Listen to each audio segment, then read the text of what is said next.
Нема да им биде лесно ниту на кандидатите на нивните изборни штабови, а и на граѓаните во вториот изборен круг од локалните избори кој ќе се спроведе на 29 октомври за избор на градоначалници на општините Виница, Зрновци и Чешиново, Облешево.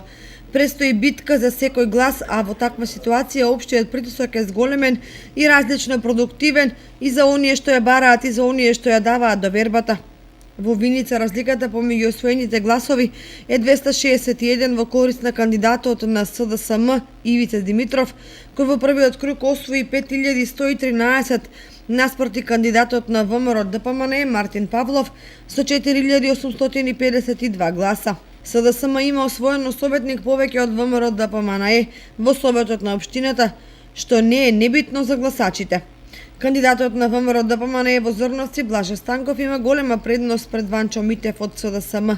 Меѓутоа тука е значајно каква одлука ќе донесат гласачите кои во првиот круг завршија на контото на независниот Методи Николов. Инаку во општина Зрновци по 4 советнички места освоија ВМРО ДПМН и СДСМ, а деветото од независната листа на Методи Николов. Мртва трка за градоначалничката функција во вториот круг ќе се води во Чешиново, Облешево, каде кандидатот на ВМРО ДПМН Горан Чозашов има предност од само 39 гласа пред Горанчо Крстев од СДСМ. Овде излезеноста во првиот круг надмина 72%, но сигурно е дека двата кандидата во престојните денови ќе бидат во трка за секој преостанат глас.